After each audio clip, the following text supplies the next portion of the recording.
Who's heading out to the Super Bowl? Anybody? Super Bowl this weekend? Nobody? Watch it. All right. Well, hey, it's great to be here again. There's not too many years that we've sat in here and had players signing in February, which I call the late signing day. But again, one of the last ones I can remember finding the last week of January out on the road by accident was Sebastian Dennis. It's one of my memorable February signing guys. So I have two more like that as we go through. But again, we signed 19 guys in December, and we were able to sign two more in this next period. The coaches did a heck of a job on the road, but I'll get right into it. So we'll have a total of 21 high school players. I think you start off, 21. I know how that goes across the country as far as that many high school players. And I get a question by high school coaches all the time about this transfer portal, how many you take, and we're never going to stop taking high school players. We're always going to try to fill up as much as we can with the greatest high school players we can, and then whatever's left over, we'll go fill that with somebody in the transfer portal. But never going to save like 10 of them and figure, hey, we'll go find somebody in the portal. So we'd like to develop our guys here in Pittsburgh. We love high school players, and that'll never change as I go through and become the head, as I'm the head coach of Pitt. So again, the two guys. First guy is Tyreek Robinson, a 5'10", 170-pound wide receiver from Shreveport, Louisiana, Evangel Christian Academy. Very successful high school down there. Coach Bell, Coach Underwood loved this guy's speed, his athletic ability, the way he changes directions. Again, came on an official visit with his dad, Joe. Had a great weekend here in Pittsburgh with him. Had a great home visit with him down in Louisiana. I don't know how many people have been down in Shreveport, but his dad brought home a box of donuts from Southern Donuts. And if you ever go down that way, wow, okay. If you like hot Krispy Kreme donuts, this one's even better. But Southern made donuts, I should say. So we're excited to have Tyreek in this class, and just a super kid, super family. And again, our receiver room will get better by having him in that room. The second guy is Malachi Thomas, big 6'4", 235-pound tight end from Thomasville, Georgia, Thomas County High School, or Thomas County Central High School. Late addition, I would kind of call him as late as kind of a Sebastian Dennis that we looked.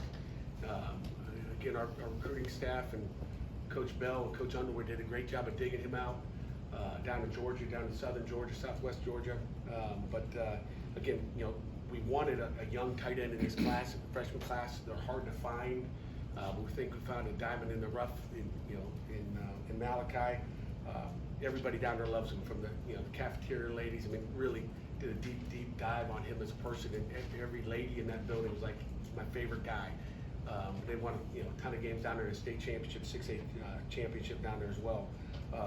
But just an unbelievable kid. He's got a smile on his face whenever you talk to him. And so those two guys we're excited to have. And then last thing, again, just thanking Graham, Wilbur, our entire staff, and everything they did in the recruiting office, our coaches.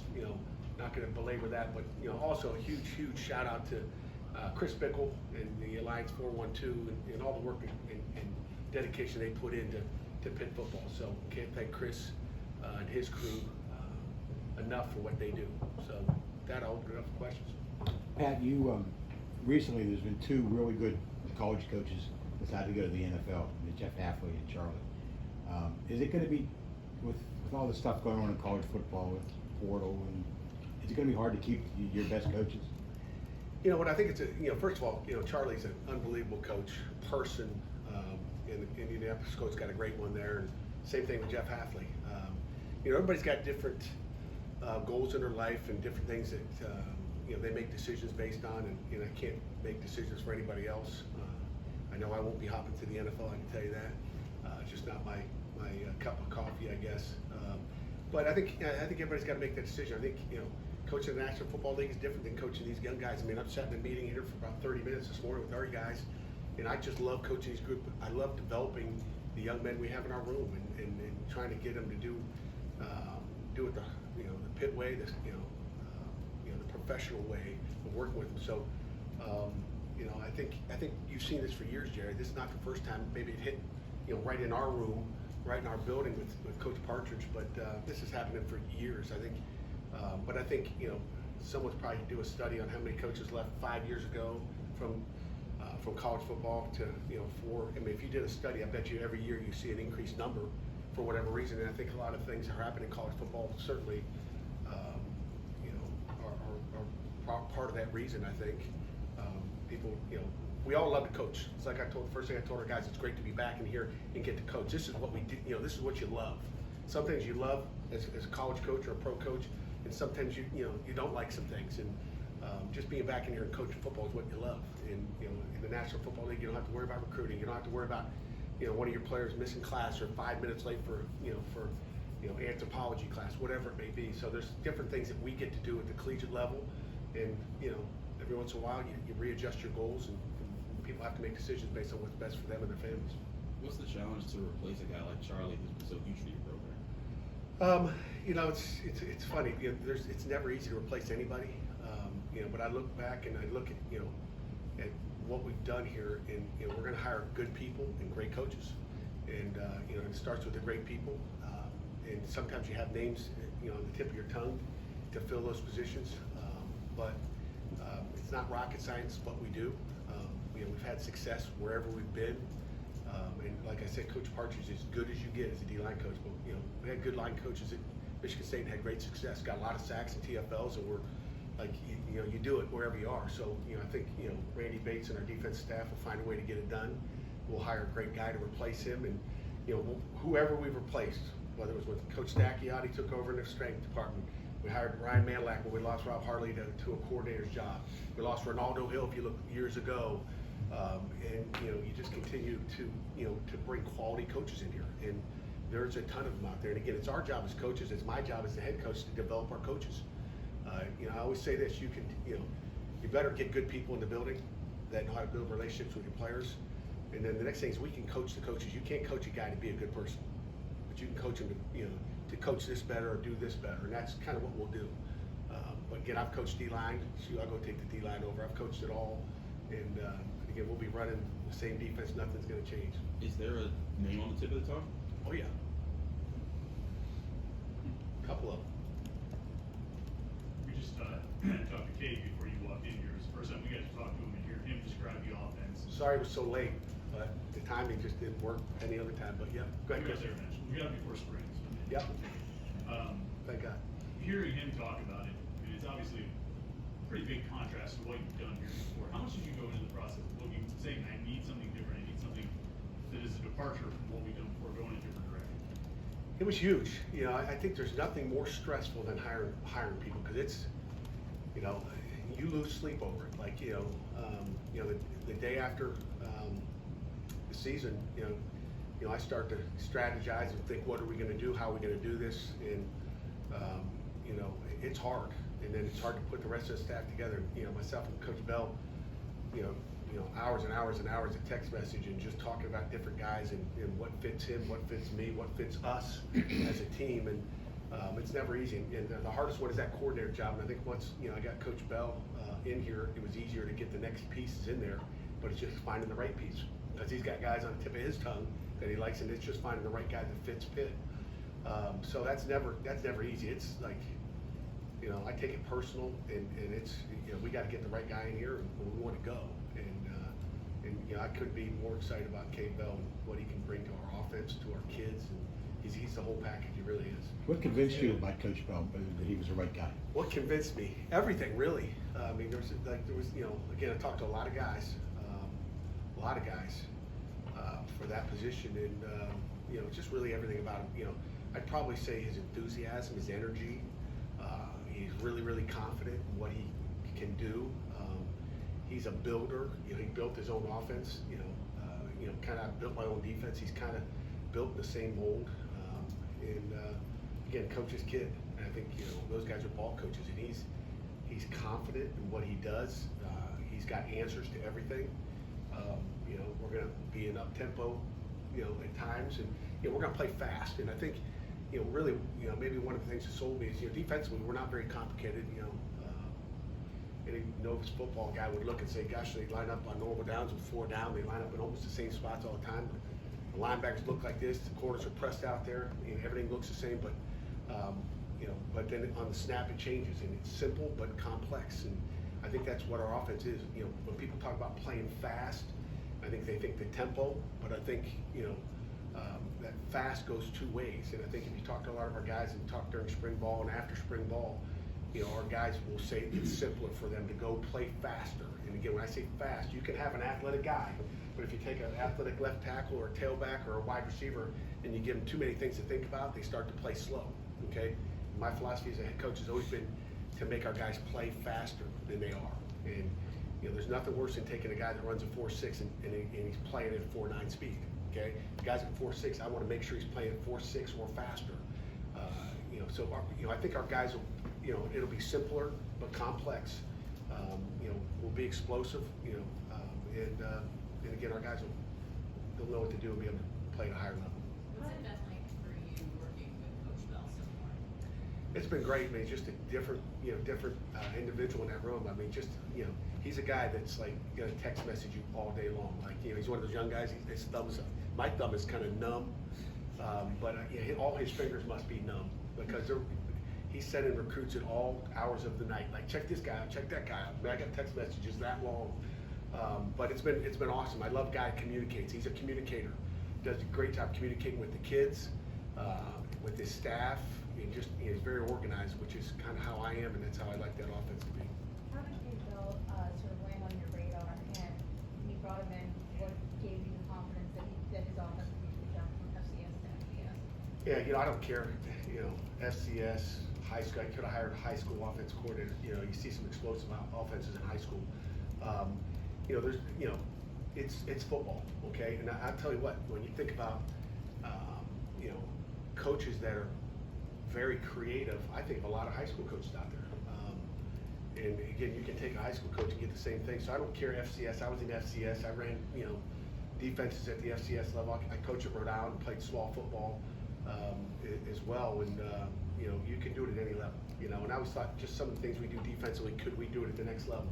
You know, I took a job out of Northern Illinois. I couldn't talk, you know, the head coach or the coordinator into doing some other things. And then, you know, I go down the road to Miami, Ohio, and I'm able to implement this stuff that's kind of crazy that people say you can't do that, and do it. And Cade's the same way. He's got some stuff that he's very creative. I think you're going to see some creative offense out there, which creates explosives, which keeps people off balance. I think, you know, I think that's it. Yeah, you mentioned you spent a lot of time recruiting. What's the reaction been? How have people kind of, they've been drawn to this new offense? Yeah, I mean, Amanda talks about, you know, FCS and all that, but like as I go on the road, you know, it's obviously, especially down south. I mean, I can't tell you how many high school coaches and coaches on the road that I didn't even know. They're like, you know, texting you saying, "What a great hire," you know. Sometimes people like that don't get those opportunities. People are like, "Oh, it's FCS, you know, you got to hire a Power 5 guy or something like that." But I, like, you know, I don't have that ego. I'm not going to have to come in here and say I hired a guy from Alabama or LSU for it to make it look good. Okay, so it's not about looking good; it's about being good. We got the right guy in Kade Bell, and maybe to finish up the rest of your question there, Amanda, was, you know, analytics. You know, to find that guy, you know, did a lot of. I mean, it's crazy how analytics are, but just to give you, you know, like, hey, what am I looking for, and just to look at different. So I won't give any shout outs to who, but they know who they are, and I've thanked them for, you know, kind of their input as far as just helping me kind of figure it out. Because it wasn't like I knew Kade or some of the other guys that I was looking at, but it was more of just finding the right guy, you know. But then you know, doing your homework after that, find out that he fits at Pitt. Do you think you might eventually go as fast as Tennessee? There'll be times we'll go fast as Tennessee, you know, which will be great. I mean, I think it's hard as a defense. It'll be great for our defense to see it because we see a lot of it, whether it's fast or, you know, semi-fast. But again, we're going to go fast when we need to go fast. We're going to go slow. Some people think a defensive guy doesn't like that. I could care less, you know. It doesn't help when you go slow and huddle up and, you know, I'm looking at the clock, looking to see if we're going to, you know, have another delay game. That doesn't help either. And, you know, as slow as we went offensively last year, we didn't win the time possession. So, you know, some people think that defensive guys want to win the time possession. You know, I want to win the game, and I want to win on the scoreboard. And I want our kids to have fun doing it. I think that's what Coach Bell brings. Is there anything that your defense will have to adjust on in those games where you're going as fast as Tennessee?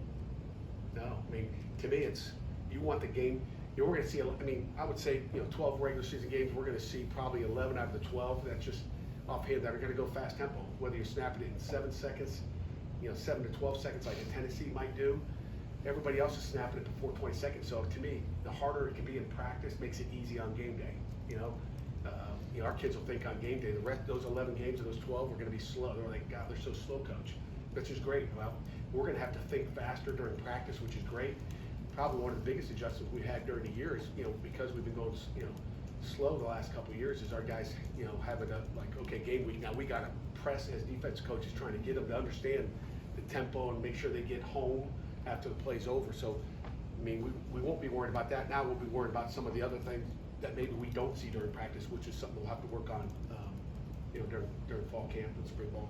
Okay. What did you say about a new running backs coach and Lindsay Lamar? Lindsay's outstanding. You get to know him better every single day as you go. We talked personnel yesterday, and he's just so detailed. He's right down the line. It's just again, anytime you bring somebody new in, and you guys will have an opportunity, one by one, each will get it done. I think next weekend you'll probably talk to Jake Barnowski, our special teams coordinator, start with the coordinators. But Lindsay does an outstanding job. He's detailed. He's played the position, and he knows Coach Bell's offense as well, so it'll help us, operate a little bit faster. And how some of the returners, especially in offense, reacted, how have you seen them take to, I didn't realize you haven't practiced yet, but. Yeah, we kind of did have a little, 30-minute practice out there today. We had a walkthrough for about 30 minutes today, which was fun. Like I said, to get back into football, we do it, every Wednesday. We'll get a little action in, one time a week here. So we'll have 3 more before we get into spring ball, just to kind of semi-install stuff. But again, you'd have to ask the guys. But my gut feeling and I guess what I've seen is they're excited. They're real excited. You're learning a new offense, you're learning new terminology, but I think they're, they see how it's going to be faster, that they can play faster, they have less thinking on the field, and I think that's what every player would like to have. Beyond the change in style of your offense, how difficult was it for you on a personal level to overhaul your offensive staff? Difficult. It's again, it's like I tell you guys every week, and it starts with the coaches. When you don't have a successful season, it starts with us, and we have to look in the mirror and make adjustments based on what we need to do to come in here on a Monday and we have fun in here. Jarek expects you to be doing jumping jacks and being excited in here. Sundays.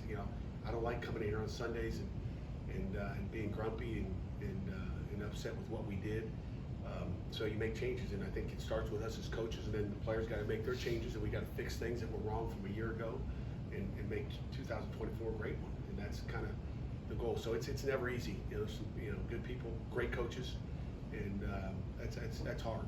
It's hard on everybody. It's hard on them. It's hard on our entire staff and everybody in this building. No one likes to go through those changes, but it's part of the business.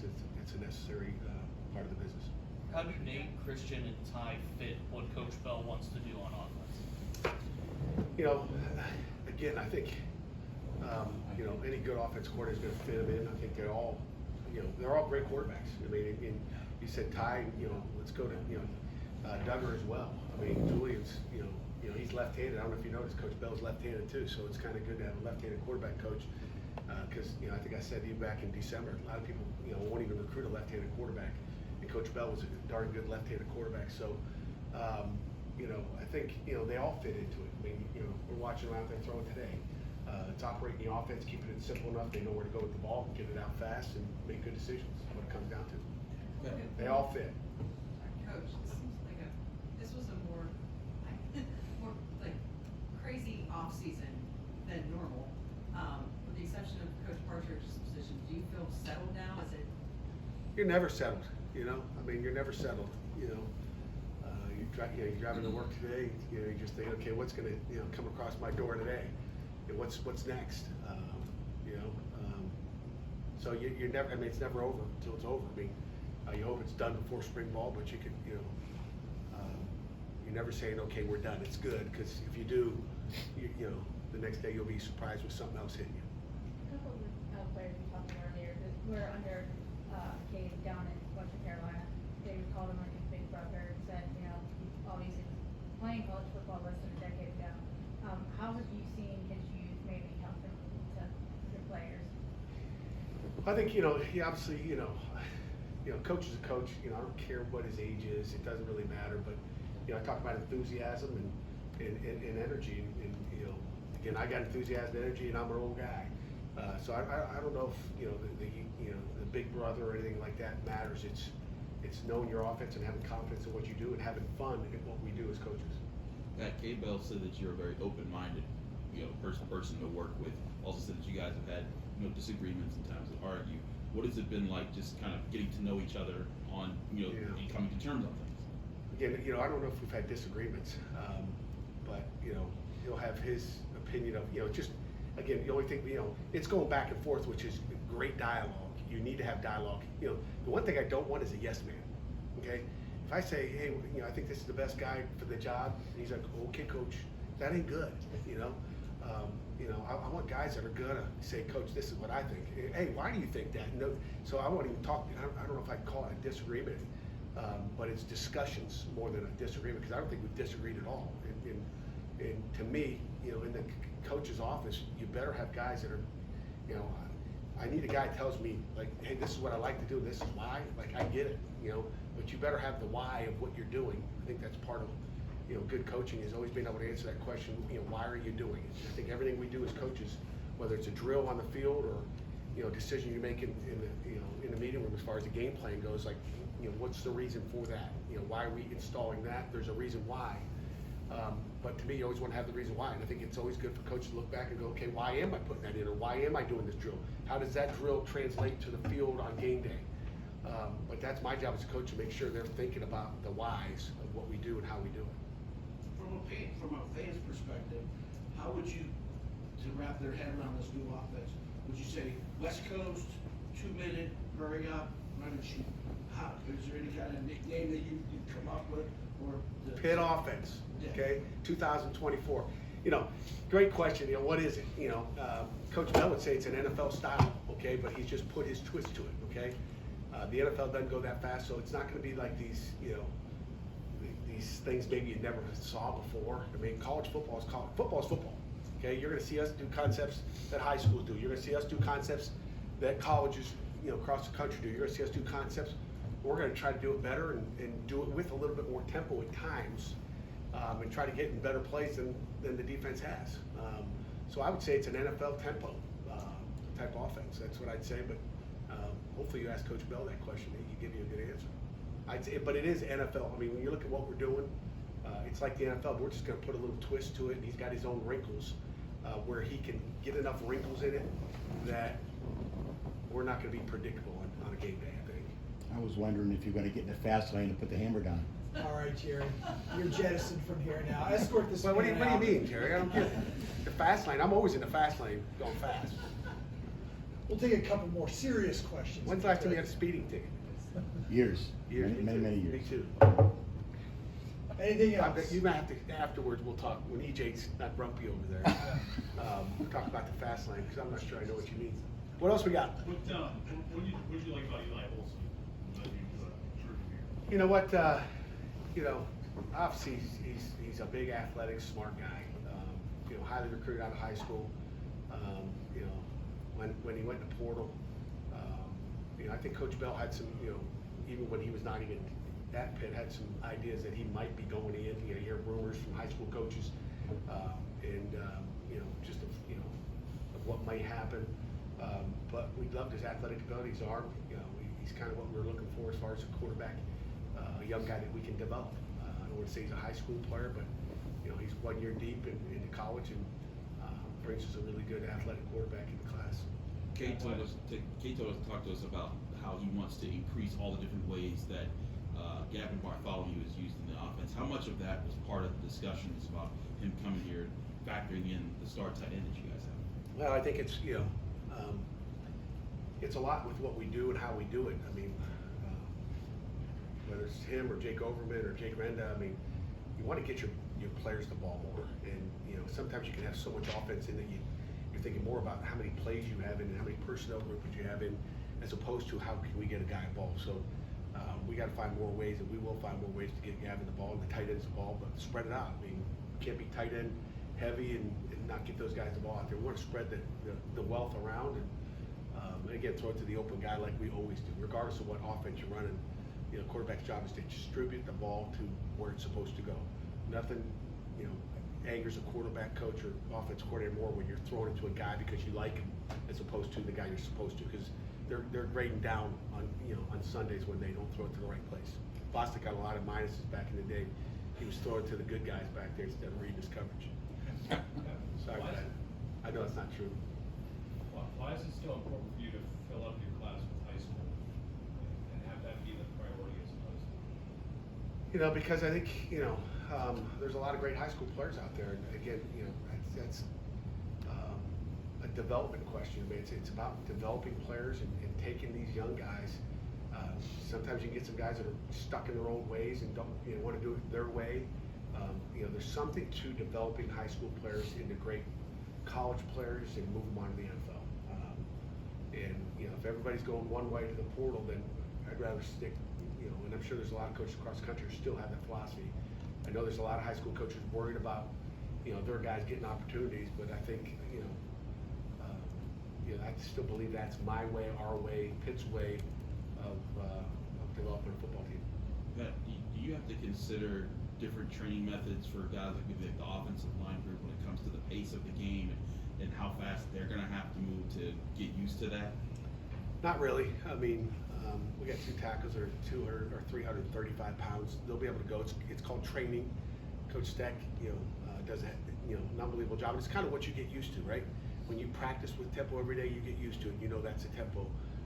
By the time we get to fall, our guys have a good idea of how fast we want to go, who's going too slow, who's got to get going more, who's got to cut a little weight.